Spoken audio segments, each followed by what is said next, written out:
Alright,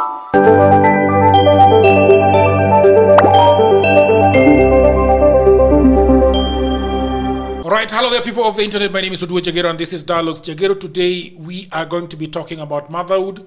Probably we'll touch on a little bit on fatherhood. Yes. Yeah? Parenting in general. Yes. Motherhood, fatherhood, parenting. Yes. So a lot of women, you say, obviously my guest is Felgonah Oyugah. Felgonah, a lot of people are falling in love with you on the internet. Oh, they Have are. you seen? I don't know. But you've seen. I've not seen. You have not? I've No, not. not falling in love with you sexually. I wish they would, some. Sexually? I wouldn't mind. You're still looking for a man? I plead the fifth. Do we have the fifth? Why don't you say? I thought women of these days are bold. No. I want a man. You can tell me No, that I want a man. I want a man. What? I always want a man. You always want a man? Yes. Yes. But now we are mothering. Can we move to motherhood? And leave my man. Today we are going to be talking about mothering, fathering, and parenting. Yes. You know, a lot of people have been asking me a lot lately about. My mother-in-law asked me when we are having another child. You know, and my village people are asking me. What's going on? No, my village people are actually asking me to look for another child and a specific gender. Yes. You know what that? I know that gender. Yeah. So they are saying that Jagero, when ni jina kubwa, inafaa ukuwe na ndume mwenye ataridi mali yako. Sina hata mali. Hiyo shati ni mali. Na sparkling water. Yeah. And so when I tell my mother-in-law that we have decided that we are not getting another child, they are very concerned. Yes. And in fact, most people have been concerned about the health of one of us. That are you? Is it a, we can get you another wife. Try outside. but what they're saying is it like my sister asked me? Is it a health issue? What's the problem? Yeah, it's a health issue. Nobody can believe that you just don't want any more kids. Yeah. You are Especially happy. as a Luo man, having a daughter, Yes. and not getting a boy. Yes. It's very concerning. And I think some of those things are things we should have moved on from. Because seriously, the world being what it is now, very many people are concerned about bringing kids into this hole that we are in, we're calling a world. Things are not as easy. We don't have community like our parents did. It's expensive because when you don't have community, it becomes that much more expensive because as somebody said, you have to buy that community. You have to get a maid, you get a nanny, you get a therapist because you're going through the most. It's too expensive. It's too expensive. Yeah. And for me, like from where I'm sitting, I applaud you guys for sitting down and thinking about it and planning and deciding. Some of us just found ourselves in parenthood. There was no discussion. There was no, and the children just kept coming and they came and. But I want to ask you, as somebody who has 4 children. Yes. There was no discussion about any of them. None. In fact, I always say, and which is the truth, the only child I planned for was my son. And I planned for that child because it wasn't even anything, it was an emotional plan. I lost the baby. I had a stillborn, the baby before my son. So in my head, I thought the only thing that would make me feel better about that loss was another baby. So that child is the child I went in saying, I'm getting a baby. Is that the 4th or the 3rd? He's the 2nd. The 2nd? Yes. So that's the only child I went in saying, I want a baby. Then beyond that, they were just coming from God. So tuliambiwa watoto ni wa Mungu. They just forgot their plate somewhere. But that was it. Yeah, I had no plan. When I asked my wife about whether we want to have another child, I felt very good when she said she also is not feeling like having another child. Because for me, I saw my mother, Yes. in 3D. That woman lost herself Yes. completely. Yes.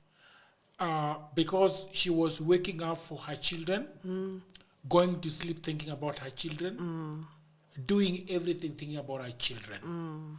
And I think what I saw with my mother is that once she got married, so the woman Rhoda was no longer in existence.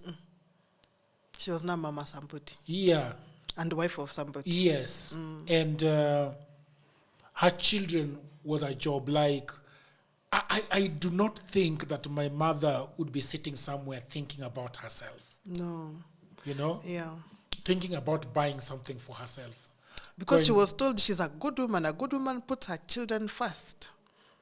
And I think it's a very unfair statement to make. Why? Because you are still a person. And I think if you maintain yourself, your children are happier. When my children were younger, I also almost fell into that trap of being a good mother, quote unquote. And for us, good mother was you put your children first. Don't buy for yourself, buy for your children. If there are 3 pieces of meat, give them all to your children, don't have any. If there's sugar, give your children, you don't have any. If there's a bed, put the children on the bed, you sleep on the floor. And I had gotten into us, and especially now after my marriage ended, so I really wanted to invest in my children. I was putting everything in my children. And it wasn't helping them. It wasn't helping me. We were not liking each other because I didn't have an outlet for me. And I also didn't want a situation where I made my children my friends, because then that would be giving them a lot of adult responsibility, adult feelings, adult emotions, adult problems, because now why would I sit down with my child? We don't have rent. What are we going to do? You don't want to give them that kind of baggage. So I was finding that now I don't have an outlet for my issues. I have to keep it all in, and I'm trying to manage these children. We were not liking each other. You kind of become overbearing. And I would look at some of my friends, and I'd find that a lot of them would even take jobs away, would be out of the house even for a week. But when you come back, they have such a close relationship with their kids, because then you also have time to do your own things, do adult things out there, and then come back and give them from a full cup. There is no trophy for giving everything until you have nothing to give, and then still giving even when you have nothing. And that kills a lot of women. The problem with that also I found is that when you give everything to your kids, then when they grow up, you expect them to give you, to fill you, but they want to live their lives. Yeah. But now you are there. Hey, but they are so tired of you, but you are thinking you're giving them everything, but they now want to move on and do other things, but now you have nothing. Yeah. And you're expecting it from kids. You start saying, these children are wicked. If I knew, I would have Strangled them. Some of them when they were babies. Yeah. But the problem is you. Yeah, so that motherhood of selflessness. I told a story before about a lady, she's very much of advanced age right now in the village. So I was telling this story. I don't know whether I told it in this podcast or another podcast. I don't remember. But I was sleeping in the village. I usually go to the village by myself without my family members, just to go and relax and connect with my ancestors and the evil spirits and the good spirits there. Anyola. So I was home sleeping at around just before 6:30, and then this woman knocked on the gate, and she was banging on the gate and was like, "What is going on? Who has died?" So I woke up to go and open the gate, and it was this lady that used to be a friend of my mother. And so I thought that, well, she's having something very serious to discuss with me very early in the morning. So she came and sat down, and we started talking about life. And so that you reach a point whereby, okay, you're not telling me why you're here this morning. And this lady tells me that she's very hungry. Because she was a very good friend of my mother. And when she comes, even I would cook her tea. Yes.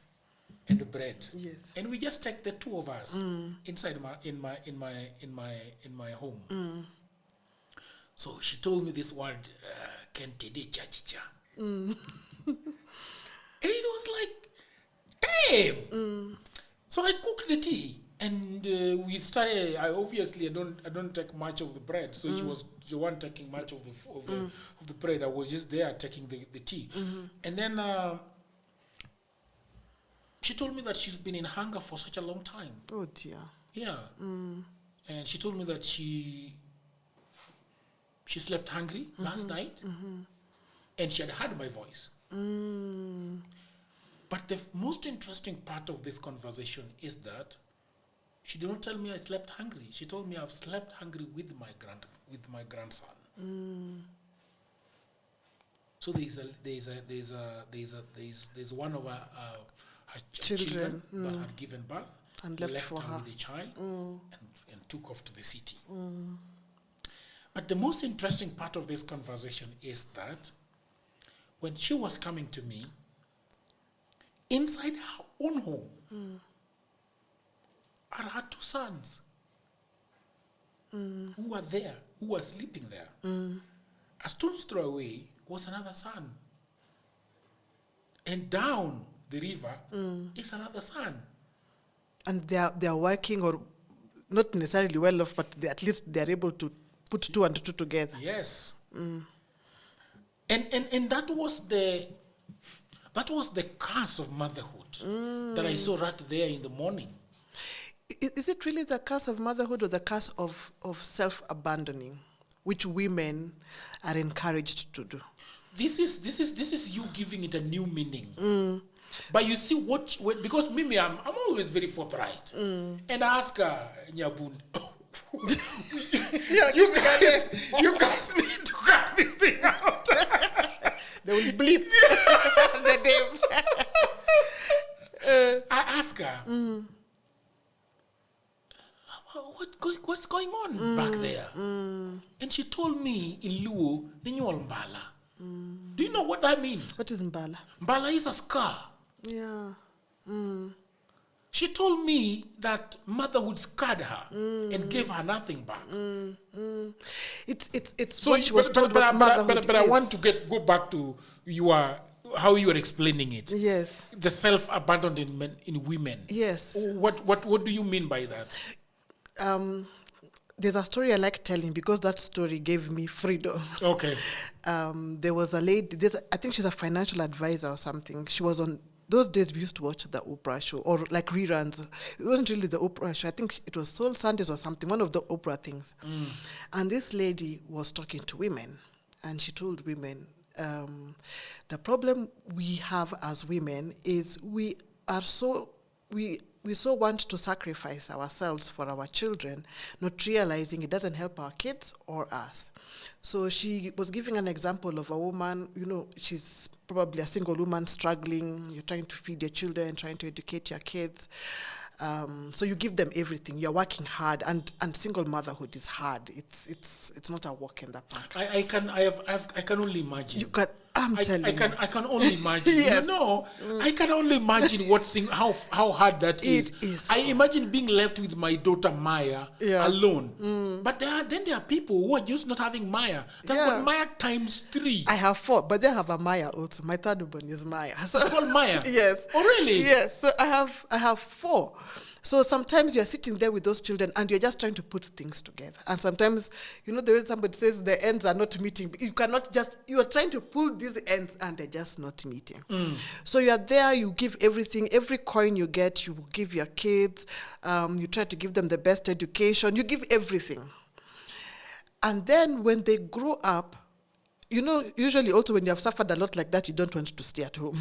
You really want to go as far as possible. Either to change home or to never come back home, whatever it is you decide you want to do. Or even sometimes, even if you come back, maybe you don't have that much. So this lady was saying, so you would save, then you save for your children's education, you save for their college, and then when it comes to time for them to go to college, of course, you have given them everything, now you have nothing. You probably didn't buy a house or a property or anything, so you're still in the city trying to make ends meet, still trying to look for food to eat. Now what happens is now, you then now start burdening your kids. Remember, first of all, you have lived such a hard life, so you probably have lifestyle diseases. You have high blood pressure, you have diabetes, you have, all this anxiety. You don't have a fidget. So you're there with all your problems. So now you have health issues, and then you still can't eat. You still can't live, so you need medication, you need rent, you need everything. So you're going back to these kids again.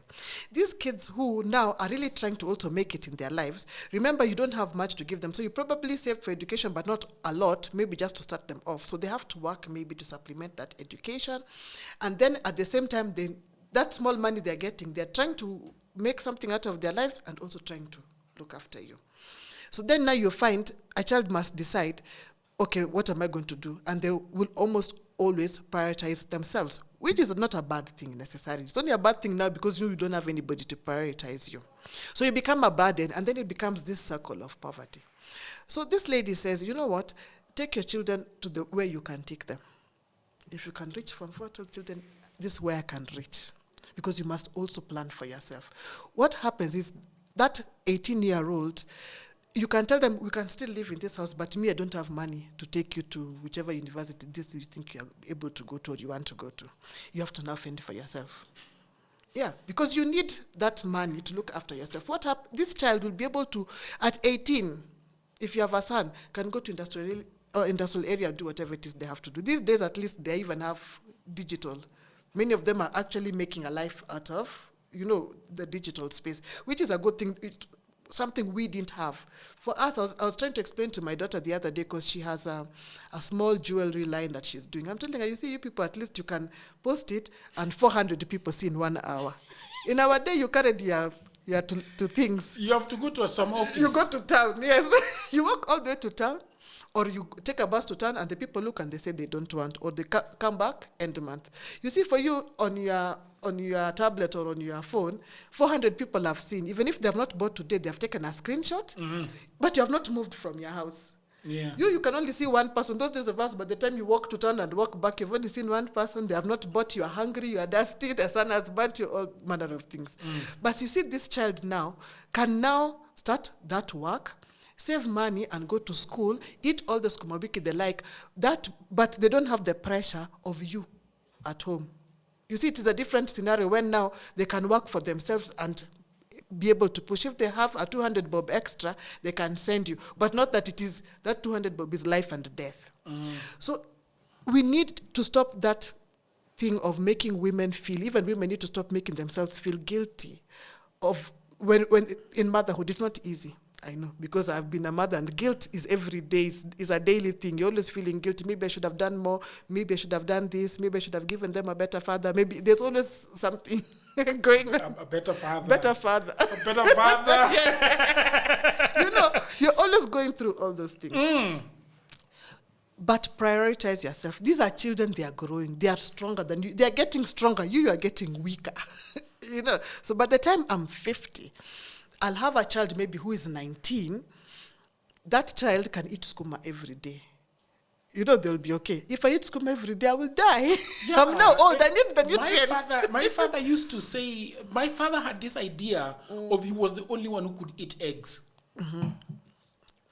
And then self-preservation, yes. He used to say, didn't get off. You guys can grow, yes. and you find your own eggs. Thank you. Later on. Yes, and you can eat as many.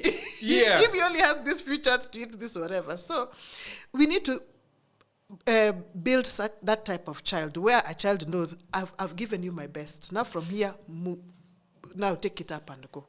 But I think the best gift you can give your children is not being a burden to them. That you can at least do one or two things by yourself. You have no children, but at least you're sure you're going to eat, you're going to sleep somewhere. You have something going on for you. And that can only happen when you start now. Because also, you remember, the way you teach your children how, the way you treat yourself teaches your children how to treat you.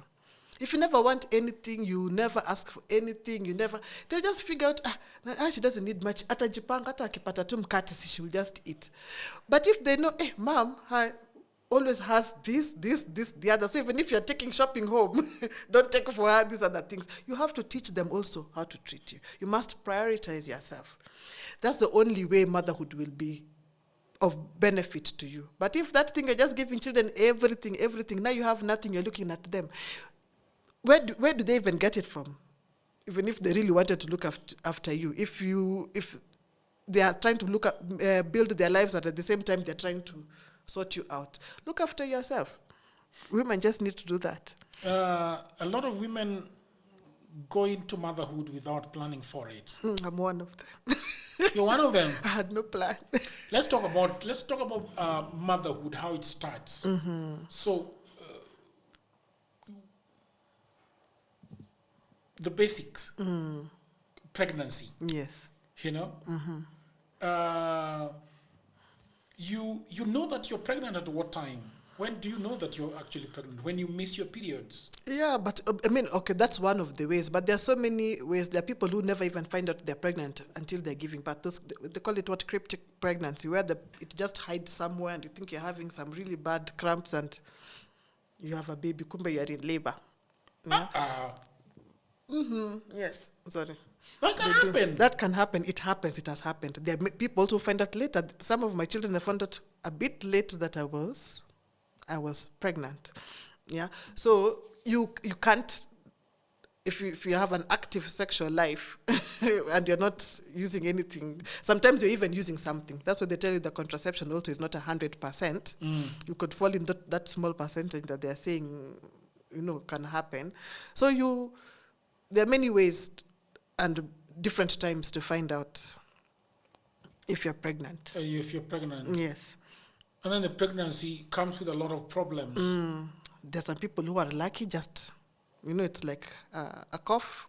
Then there are others who are not so lucky and you go through a lot. You have different conditions. Some people never recover from some of the conditions. Women die. In fact, somebody said women, the biggest sacrifice women bear is getting pregnant because it's life-threatening. Pregnancy is life-threatening. I don't know why we don't deal with it that way. But women are, why is it life-threatening, by the way? Because this is a foreign body. In fact, somebody... Even other animals? Is it also life-threatening to other animals? Or? I don't know. At least some lay eggs. So they don't have they don't have so much. Do you think men should have been laying eggs? Yes, men should have just laid eggs and given us to sit on them. We'd be okay. We would not need to sit on them, by the way. No, you can lay them. Us will sit on them. We don't mind sitting. We don't want to lay them. Men should have just laid eggs and given us to sit on. It is hell. There are women who have good pregnancies. I didn't have any good pregnancies. So you didn't have any of the four of them? None. And I don't think you'd even wonder why I was giving birth to so many children. I think that's why I think giving birth to many children sometimes requires like an element of foolishness. You need to be a bit foolish because the things I went through, I don't know why I went back multiple times. Yeah, anyway, that was predestined. But for me, my pregnancies were life-threatening. I know a number of people who had life-threatening pregnancies as well. So when you say life-threatening, what exactly was happening to your body or to the kids? I had preeclampsia. Yes, I had preeclampsia. So my blood pressure was high. You were having what? You were having what? You'll forgive my Luoness. I don't know the preeclampsia or eclampsia. I don't know. Forgive my Luoness. What does it mean? High blood pressure. So, and it only happens when you are pregnant. So my pressure was permanently high. I had to be on aspirin throughout. Aspirin? Yes. 1 aspirin per day. I don't know what they do for it now, but that's what they were giving us 20 But years aspirin ago. is for pain or for what? To thin the blood. Aspirin is for thinning the blood. It was thinning the blood, yeah. I don't know. So that's what they were giving us. We need to get a doctor to give us the right whatevers. But now this is my lived experience, not medical. Yeah. So I was on aspirin, 1 aspirin per day. My pressure was sky, it was always off the roof. And it would be that high until the baby is removed from my body. Then it would now find its way back down. So in fact, the child I lost was because of that. So my pressure was high, and it affects the baby because at any moment the baby would just stop moving, and that's it. The baby is gone. Yeah. Because of your high blood pressure. Yes. It affects the baby that you're carrying. Yes. I can't remember. The last time I gave birth was many years ago. I'm trying to remember why the reasons. I'm sure they gave me the reasons or whatever. But yeah, so it was traumatic for me. So I had to have C-sections with all my children. See? Yes. The only baby that I gave birth to naturally was the one that I lost. All the others are C-section babies. So then again, that comes with its own set of complications. So because I had they call it an epidural. So I have a problem with my back as I've grown older. And then just that healing process. It's a long healing process. And then not having, as we said, these days, you don't have the community that somebody else would have had. When my mother had us, she had her mother. So, so she and her mother, when your mother is there, she would be busy, sorting you out. But now you are there with all your scars and your children. So for me, pregnancy and giving birth were traumatic. They were very traumatic for me. One of my kids was asking me the other day, "Oh, I've not seen any pictures of you pregnant." In my head, I'm like, "You think I wanted to take pictures?" I had no time to take pictures. So these are things that nobody tells you about, really. Can I ask you something about C-section then? Mm-hmm. A lot of people are saying that these days the Kenyan hospitals, they rush too much into giving people C-section because of the cost. Because of the cost.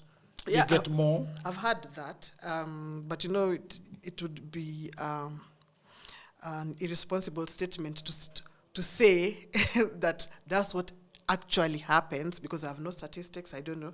But it is said. It is something that is said. Doctors would rather give you a C-section because it is, of course, it costs more money. Second, it is easier than sitting with you throughout for labor, because they take, 15, 30 minutes and the baby's out, as opposed to waiting for you to labor for hours on end. Mm-hmm. Okay, then, what is it that I wanted to ask you? I wanted to ask you about C-section operation.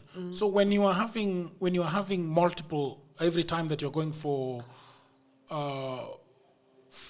give birth, they have to give you. Do they cut different places or the same place? It's the same scar. It's the same scar. And it heals again. The body is a wonderful thing. It heals. It heals, and you have another baby, and they go back and they cut the scar. And you don't feel anything like, you don't ask questions? You're going to cut the same place? Yes, I asked, are you going to give me a different scar? No, they said, no, we just cut on the same scar. 4 times? Yes, I had my scar 4 times. That really sounds traumatic. That's what I'm saying. I think because I was young and a lot of things were going on in my life, I didn't even have the benefit of thinking about myself, so to speak. Because there was, when you have so much going on, you're just having this baby, another baby, somebody's dying, another baby, somebody's dying, things were just happening. If I had somebody to tell me or to walk me through it, I probably not have had as many children. Okay, they're not many, there are 4. But I don't think, if I would not in the same position now as an adult. If I got married, say for example, now or in my 30s, I don't think I'd have had even kids. Really? Yeah, I don't think I would. And I really admire a lot of these women who are choosing to be childless. Because I'm not choosing their childlessness. I'm admiring the choice part of it.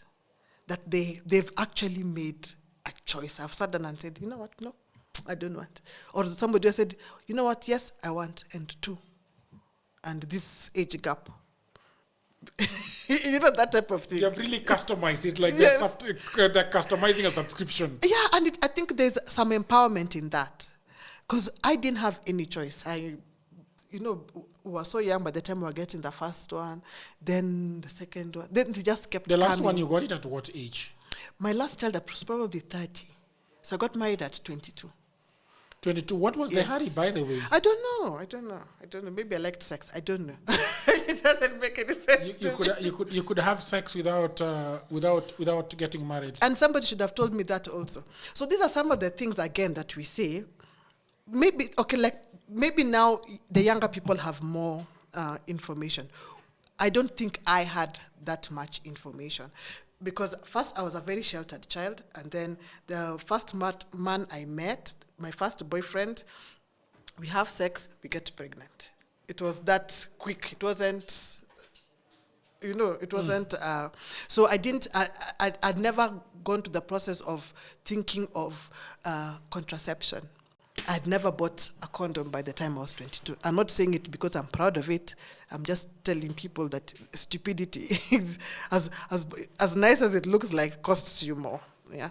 So I had not gone through any of those. I was the quote-unquote good girl. In my book, I say, I remind people, when we were in high school, there were girls we used to be told, oh, that girl moves too fast. She has boyfriends. Don't work with that girl.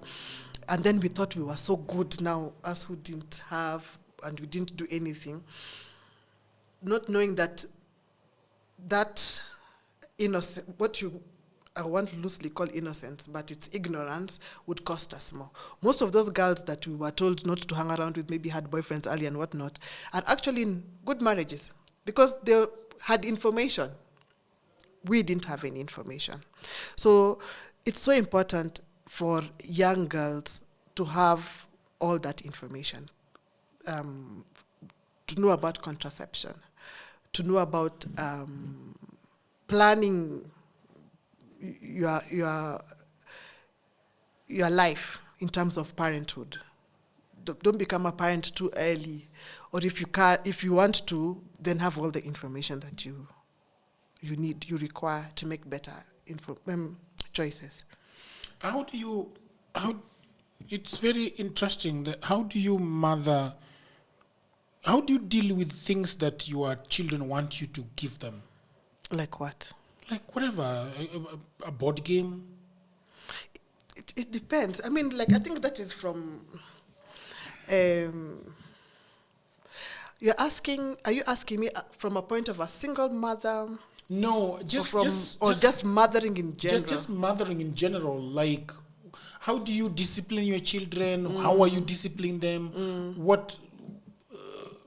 How are you telling them to be careful about life? Yeah. From experience, I always say the best way to teach anybody is using your own experience. The form of discipline I use on my kids, I borrowed from how I was disciplined. Some, not all. My mother beat us like snakes. We came from that era for anything small. You couldn't be bored. I remember our mother used to smash our heads against the wall. Especially if she sent you to cook ugali and the ugali comes out not well cooked, she would smash your head against the wall. And how come we didn't feel unloved? These children these days, you shot at a child a little bit and they want to hang themselves. And that's why we're being beaten like snakes. And we didn't feel unloved. You never thought my mother hates me. I think it is all about elasticity. Because there are some small things that we were being, like for example, for me, the first thing that hardened me was not any discipline from my mother.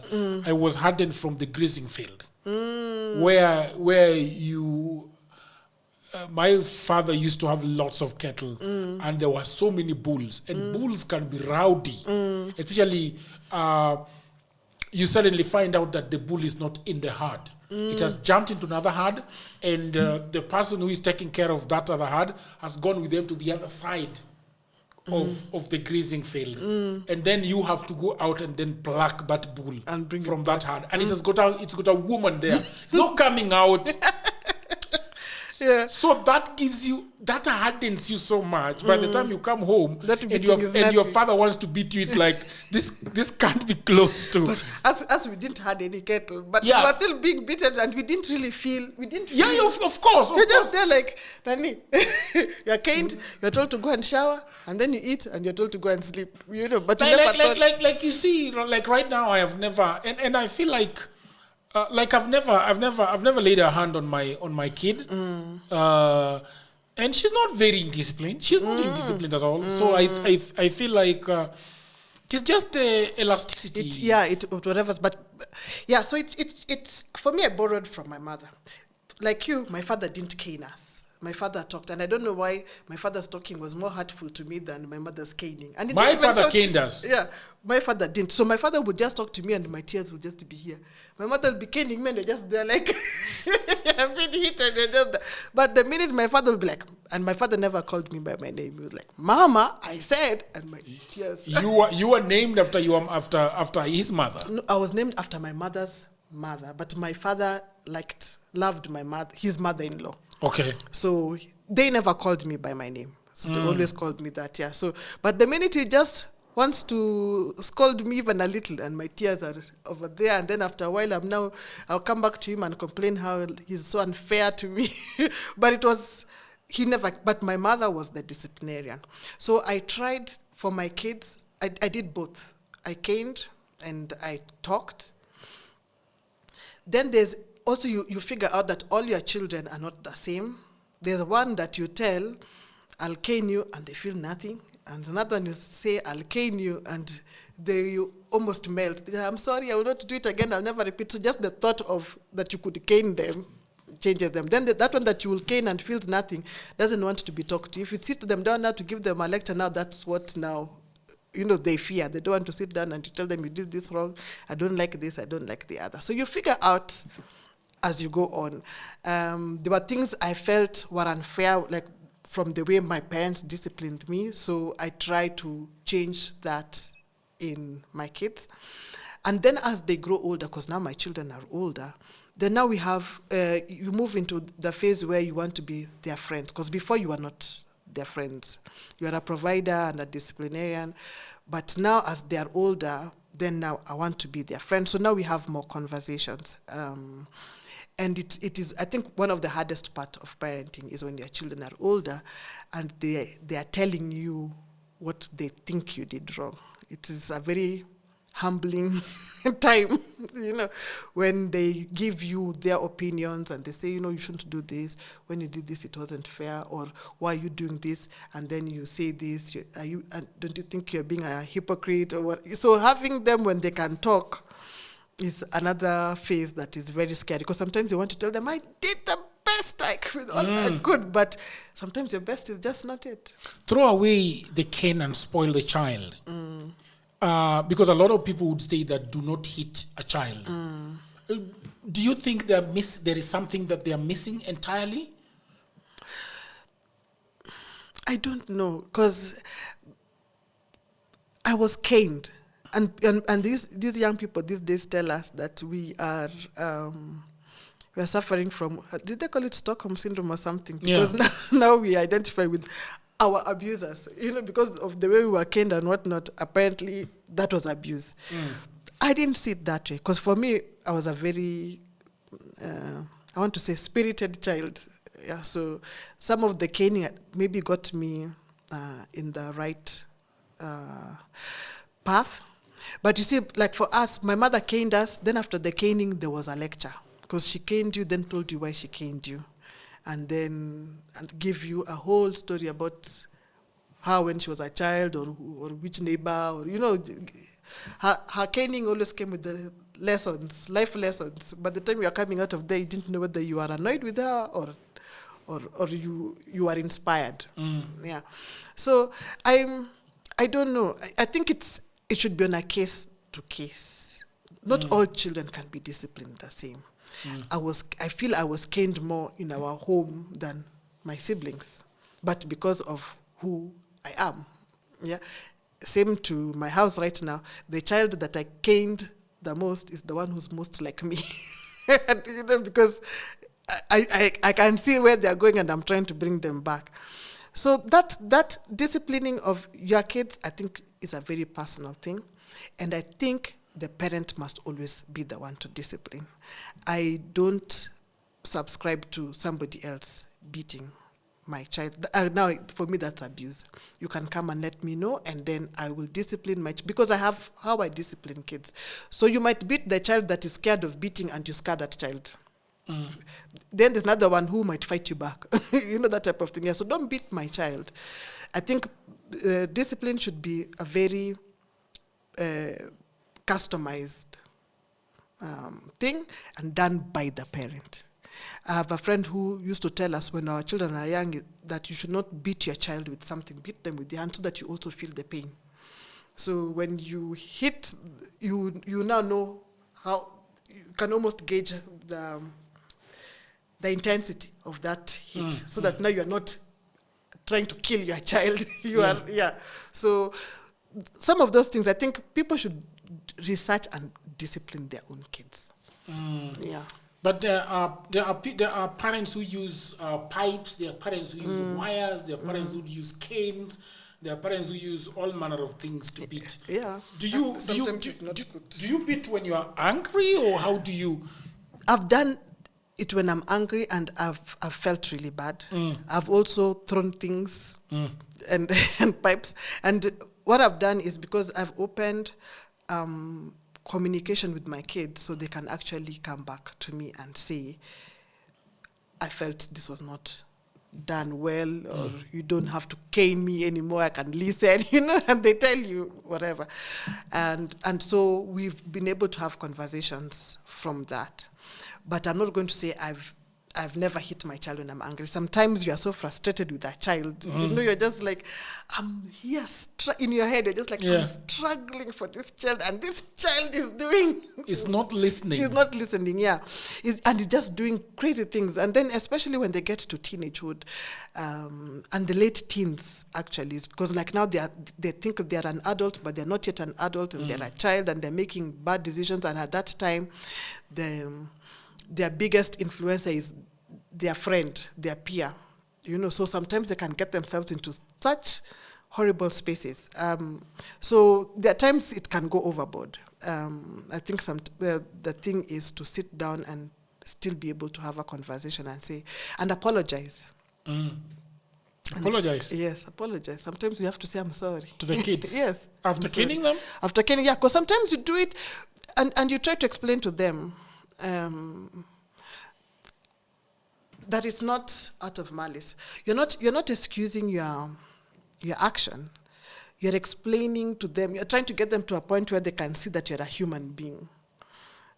That sometimes you are testing me, and I don't have all the tools necessary to control myself if you're pushing me to this level. Yeah. So when they grow older, there are conversations you have with kids like, listen, guys, I'm stressed. It's only me you have here. And this me that you have here has to do 1, 2, 3, 4. I need you people to work with me. So I need you to be able, you don't have the luxury of getting yourself into certain troubles that you think your friends get into. I don't know a policeman. I don't know, or at this, I don't know that. That one might have money. They can mess up, and their father will pay for them a ticket, and they go abroad and stay there. You will go to committee if you don't, if you do 1, 2, 3, this thing. So sometimes when you see me react this way, it's because I know what could happen to you if you continue in this path. Yeah.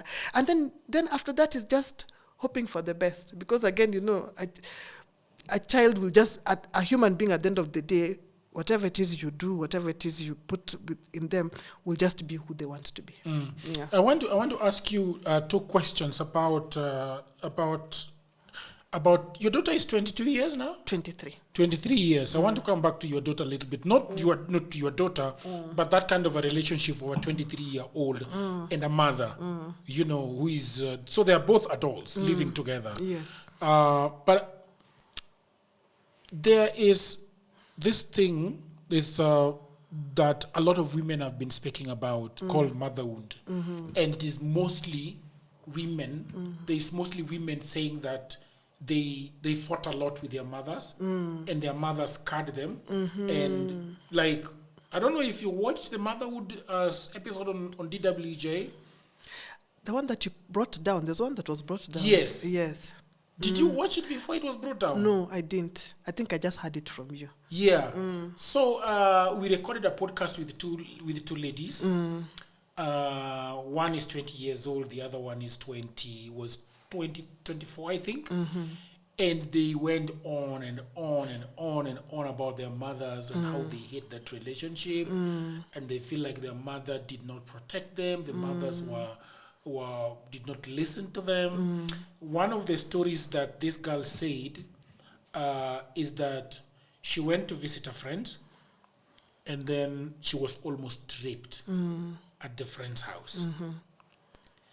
When she actually took off because this guy actually wanted to sleep with her by force. When she went back home, the mother saw that she was looking horrible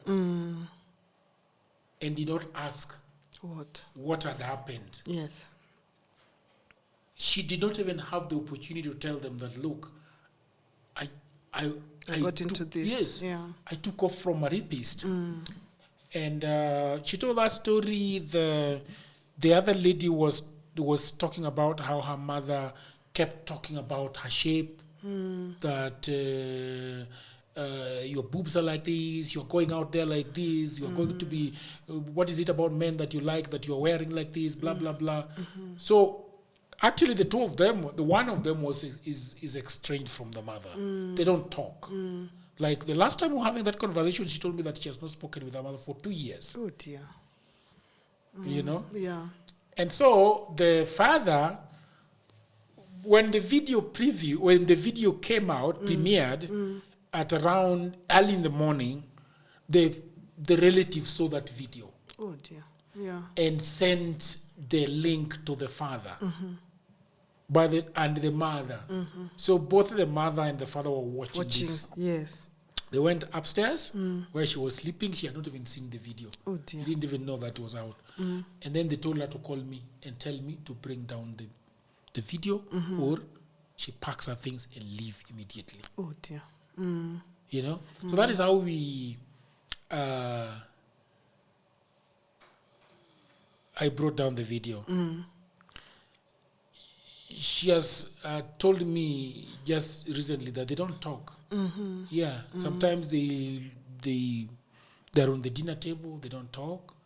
The mother, in the morning, they don't talk. They just pass each other. Like she told me that if she had her money, she would be out of that place. Yes. And living on her own. So the question I wanted to ask you is that what is this friction that is there between mothers and daughters that makes them have this kind of very fractured relationship? All right, people of the internet, I hope that you are enjoying this episode so far. I broke the episode just to tell you something that is very, very interesting. In 2024, a lot of people were saying that I am broke, Jagero. I do not have a job. That what is interesting is that when they were telling me this in 2024, I was already working on a book for the last 3 years. And that book was about the hustles and the jobs that you can get online. Now, what you need to know about me, Jagero, is that I have always traveling. I'm always doing this crazy, nice stuff. But I've never been employed since I left college. And I'm not saying that because I hate employment. I didn't get employment. But I have always worked. I've always earned money. I have worked for Americans, I've worked for Europeans, I've worked for Kenyan, I've worked for anybody literally on the face of the earth. And these are jobs that I've always gotten online, on LinkedIn, on other ways. So I've been very busy. In 2024, I wrote a book called The Digital Goldmine, 18 side hustles that you can take advantage of online. And a lot of people bought that book. Almost sometimes even 500 people in a month buying that book. And people have been saying, are there more jobs? Yes, there are more jobs. So In 2024, there are no longer 18 side hustles, but they are 25 side hustles because I have added other books. So in 2025, you cannot say, Jagero, I don't have a job. Jagero, I am broke, because I have put it before you. The book is not expensive. It is 1,000 Kenya shillings, or if you are asking about the price in other parts of the world, it is just $10. Okay? So in the description below, I have put the link that takes you to where you can learn more about the book. And I've also left a link where you can buy the book. So thank you very much. And let's go back to programming. People assume that the minute you become a mother, you are somehow immune to a lot of things. But I was telling my daughters the other day, because they really love this, the movement, the women empowerment movement, girls for girls, she for she, and it's so cute. It's so cute. It's so cute.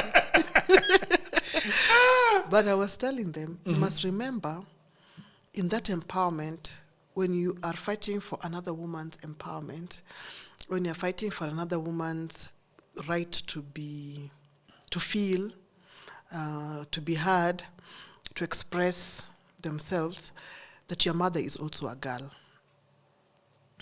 And that girl suffered a lot from this system that you're fighting. So she also needs grace. Now, from the example of that girl and her mother, the one who maybe went, who went out and was almost raped, came back home. You know, very many people don't know, are living with a lot of trauma that they have not released. The danger with that, especially for women, is, and when you become a mother, is that trauma keeps playing in your mind when you have a daughter. You would find that maybe that woman was either raped or went through something similar to what her daughter went through. What you might be calling feeling nothing, she didn't ask, might be somebody who didn't have the language to say, oh my God, it has happened. So you can imagine even the guilt when, and you realize people keep saying, you know, there are things that keep happening in certain families, there are patterns. And these patterns are there because there is no one who breaks them, there's no healing.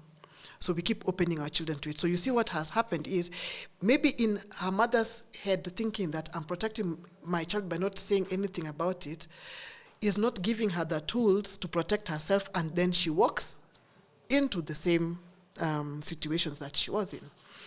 So those are two hurt people. And they keep hurting each other. And one is thinking, you don't love me, you should love me like this, you should whatever, because she thinks, because you're a mother, you should know. And this mother doesn't know. She's a girl. You know, that's what many people a lot of children, even adult children should realize, is that your parents were also just children with their own traumas. We don't have enough time on this earth to be angry with each other. And I say this as an orphan. So I was orphaned. I didn't have my parents in my adulthood. I had my parents until my mother 20, my father maybe 26, 27. In fact, yesterday was my father's anniversary. We don't have that luxury. If we could, both mothers and daughters especially, because they seem to have a lot of whatever, and fathers and sons also seem to have those, and parents and children in general, have a time, cool down, bring down our egos, bring down our slogans, bring down and just see each other for who we are and work these things out. But I can guarantee you a lot of mothers who have problems with their daughters went through a lot and they don't have language for it. This one who seems to think her mother is body shaming her might be her mother's way of protecting her. But you know, it's not right. I'm not saying it's right. I'm not excusing anything. It is not right. But that's what she has. That is the tool she has. She's thinking, and she could have gone through the same thing. She could have been a girl maybe who developed early. You had the big bosom and you have the behind, and as you walked around and all the men, and it's a very unfair thing that happens to women that girls that develop early, because then they become sex objects very early. So you see a 13-year-old girl walking outside, and a man wants to touch her breasts or even touches her breasts, and they're whistling and catcalling her. So this woman thinks, why is this one now dressing openly? Because for her, that is her trauma, her trigger, that you need to cover so that nobody sees and calls you that. So for her, in her head, that's all she can relate it to. Why are you opening yourself up, and how can this be fun for you that a man is going to look at you? Because of how a man looked at her when she was whatever. So all these things, as we grow older, have grace for your parents if they are still there. Even if they're not there, sit down and actually feel for them and see them for who they are. One of these people should actually sit down and talk to the other one. There's really no reason to. There's a lot of shame in those relationships. There's a lot of guilt carried by the mother, and then there's a lot of hurt and anger carried by the daughter. Therapy. I'm a big champion for therapy. If they can get therapy, non-faith-based therapy. Nobody wants you to go to heaven here. We want you to live here and live well when you are here. Is it true what other people say in other quarters, that when a woman sees another woman coming up in her own territory, then they start becoming jealous of that woman? Is it true?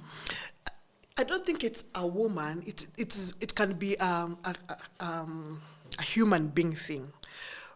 But maybe the triggers that we might want to call jealousy sometimes is that. Jealousy, is trigger is because, like, sometimes the same way I was saying, if you don't have the right tools to put it together, the same way I was saying, I admire young girls now, young women now, who are choosing to be childless. I admire that they have choice. I'm not jealous that they have a choice. I'm not bitter. I am happy that... You're envious. I'm not envious. I admire it. I like that that I can see that thing, that it could be possible for my kids. I don't want my children to live the life I've lived. So it is a good thing to see. So maybe we should change some of these words. It's not always that if I admire you, or if I ask questions about it, or if I highlight it, that I'm feeling bad about it. It could be that I'm just like, you mean it could actually go this way? You could do this.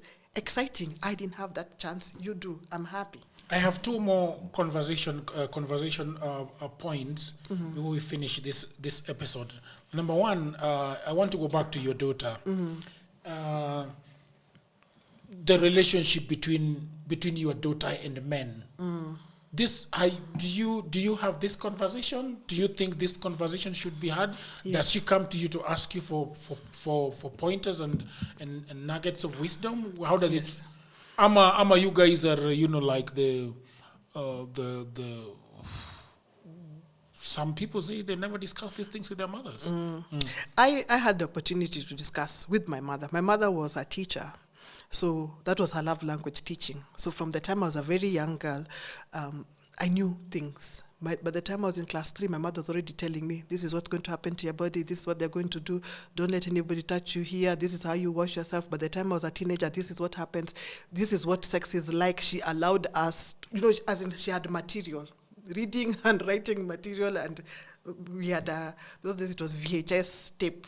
I'm sure people don't know them. Yeah, so I knew these things. Of course, I lost her early before I really knew about men, but whatever it is, she taught me. I don't know whether my mother always knew we didn't have her for a long time, because she packed a lot of knowledge for us. So what I've done with my daughter also is, and it's not easy. In fact, that my mother did it with me, I thought it was very easy to talk to your children about men and whatever. I remember the first time my daughter told me she had a boyfriend. I think she was 16 years old. I had to drink vodka because I was like, I want to kill someone. Why are these people drink? The first time she got her period, I cried. And I cried because I realized that she was now growing, and I would not be able to protect her, even from herself. And I think those are the hardest things. Like, you can't protect your children even from themselves. When they decide they're in love, who they decide they're in love with, all those things. So you start realizing that they're slipping away. So I try to have conversations like that with my kids. And sometimes they are very raw. And sometimes they are not politically correct. What do you mean by that? I have, and I don't know whether now this will take me all over the place and I might lose some things, I don't know, but I have sat with my children and said, abortion is an option. If you got pregnant and wanted to sort it out, I would rather you came to me and we looked for a way that it could be done that didn't involve you losing your life or you losing ability to have children again. My ideal, and I tell them, this is the ideal way to do it. Don't have sex now. You're still young. Wait even until 25. There's nothing you are rushing to. The longer you delay that sex, the better for you, because then first get comfortable with your body. Most girls are having sex before they even understand who they are, before they are comfortable in their body, and then you start carrying things that nobody even understands. Now you are there worried about your buttocks. You are 14. Who has buttocks? And you're worried about the body looks how. That should not be your business. Right now, just grow. Make sure your bones are strong and you have teeth and healthy hair. Just grow. Nobody wants to. Don't be so fixated on body parts. Just grow. So my thing has always been for them, and I've told them it's ideal. There's no rush. There's no rush. Wait as long as possible. Sex is better off with people that you want to be with.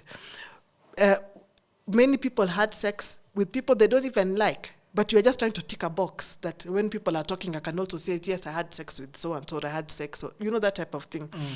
But sex is much more than jumping on each other and exchanging body fluid. It's a whole process that you must. I know everybody now is woke and liberated, but guard who you put closer to you. Don't just put all those things out there. So I've had those conversations with children and saying, the biggest thing you want to have is choice. You want to hold on to, as much as possible so that you have as many choices as you can have. Don't get pregnant and now start thinking you must marry somebody, you must have no. I want them in positions where they can have choices. So the conversations I have with my daughter are around that. And I've told her, I'm not in a hurry to be a grandmother, so don't think I'm trying to, I want babies. Yeah. The ideal time for me, if I could choose, is to have children at 35 years old. These days, there's medicine. So people should not tell you, you are expiring, how will you have children? No, nobody expires. People are having children at 60. At 60? Yes. If that's what you want, that's what you can do. But at 35, you have actually lived a good amount of time as an adult to be able to be now settled. You have traveled, you have had your education, you have had careers, start one, finish, start a business, go broke, go bankrupt. By the time you're 35, you're settled. Have your children then. Okay. There's no point of struggling with children. I struggled with children in my 20s. I tell people when people were going out to dance, me, I was rocking children. All my 20s, yeah. So those are the conversations. Yeah, there is something that happened just the other day in a conference where a lady showed up with a baby. I don't know if you remember that thing. I saw that, yes. So the lady is called Abigail Kanini, sindio? Something was written very beautifully. Kanini arrived at a women's empowerment conference full of excitement. It was a space meant for women to uplift the other, a celebration of International Women's Day, a moment to affirm inclusion and equity. She had even dressed for the occasion, adhering to the theme colors, but the real guest of honor, in her view, was her young daughter. After all, what a better place for a little girl than a room full of powerful women. Okay? And then he talks about a feminism that fails mothers is not feminism at all. The most jarring element of Kanini's experience was not that she was asked to leave.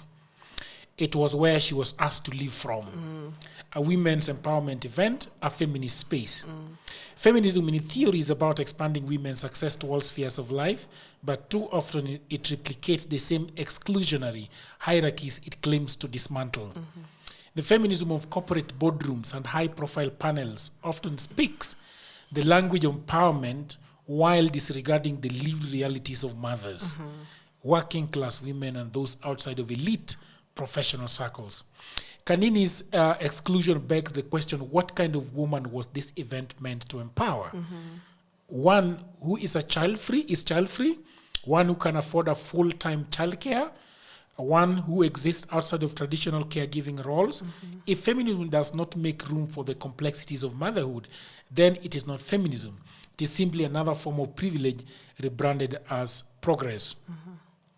So she goes ahead to say that Black feminist scholar Bell Hooks warned against this exact issue when she wrote about the dangers of white woman feminism, a brand of feminism that centers the experiences of privileged women while ignoring the needs of marginalized ones. Excluding mothers from public and professional spaces forces them into an impossible choice: participate fully in society or be present for their children, but not both. This is not empowerment, it is oppression dressed in progressive clothing. So, what do you think about the whole experience that happened? Do you feel like there are places where women should not show up with kids? If I have children, where do you want me to take them to? I always ask people, what is it that you want from women, really? Because first, you don't want me to be a mother, because then apparently if I'm just a mother, I'm now not ambitious enough. Now if I have these children again, I'm a bother. I think the whole, and I've talked about it a lot of times, where I have a problem with Western feminism. We have no place in that story because we are borrowing things that we don't want. And you're hearing even this lady say, this boardroom feminism. How many women in Kenya have gone to a boardroom? Even some of those things you are fighting for, they are, we are fighting for our right to work. And African women have worked forever. There's never a time an African woman didn't work. What we need to do is bring it now to the African woman. And an African woman is many, many things. It's many things. The feminism that we have now is almost classist. There's the well-to-do who do. And this is not only the only thing that came out during this recent IWD. There was also an uproar about a certain conference meant for women, all women, talking about the progress of the African woman and the girl child, and it was being held at a certain location, and the pricing was, for some people, is even their whole monthly salary. Yeah, so we have now turned it has become a business for certain people who are not really suffering some of the realities that the women actually are suffering from. They don't have, there are women, as we said here, they have no child care. You might not even have a house. You might not even have a job. And you are going to these women spaces. The whole idea is for those people to empower you, not to shun you. But those people would rather clean up the experiences. We only want women who have children that they have left somewhere come and sit nicely and look good. But you can't clean me up. They have left somewhere. Yes, yeah. You can't decide to clean up my experience because it's not clean. And especially for an African woman right now, their experiences are not clean. They're not tidy. They're not neat. They're not nice to look at. How many women, and even now, don't even have bathing soap? Don't even have sanitary pads. I'm not even talking about girls. Leave the girl child who's been given sanitary pads at home. Many of these girls, in school, when you give them pads, those girls, you have to be now very conscious. You can't give her one packet because she has a mother, she has an aunt, she has all those whatever. So there's so much happening in these spaces that when you see people having events that cost 3 million, 4 million Kenya shillings, and next to that establishment where you're having that conference, there's a woman who cannot feed her children. There's a woman who is going through GBV. There's a woman who, I think we've lost it somewhere. It's, gender empowerment, women's empowerment has no business being in a boardroom. has no business being in a conference that costs, because these days even there's Zoom. I'm so happy about digital. This is, we need to talk about it, get on Zoom. That money you are going to spend there, walk somewhere and actually change somebody's life. Yeah, don't sit down and give panelists big gifts, and women have come there to look at them, and you're going home, maybe walking, your shoes are torn. You don't know if you're going to find a house. If the landlord might have closed it or carried it. These days, many people are living in Mabatis. It could have been carried. You don't know if you're going to find your child safe because you left it. You had to leave it at the neighbor's house because you couldn't come with it to this fancy whatever. You don't know where you're going to get pads from. You don't have contraceptives. You don't have information. You don't have jobs. I think we really need to rethink a lot of things that we are doing. Thank you very much, people of the internet. I would ask you, we are having an event called Dream with DWJ. Is a fundraising event, but that is not the fun part of it. The fun part of it is that we are going to have wonderful women like Felgonah coming, and a lot of you have always wanted to meet her. So please come and meet Felgonah. All the men. Yeah. All the women. Let me add women so that you feel better. And children. And children. Can you bring children? Yeah. Or you're going to chase us with our babies? Shida. But please come. The event is 2,500 Kenya shillings, and half of it is going to a digital library that I'm doing in the village. I have land that has already been given to us. Some people have given us up to 15 computers. And we just want to have kids in the village having a digital library where they can learn. So come. It's on the 16th of April next month. That is right. At Jahazi Building, 6 p.m. to late. Is it 10 p.m.? Yeah. So the tickets are on the description below. So thank you very much. And until another episode, bye for now.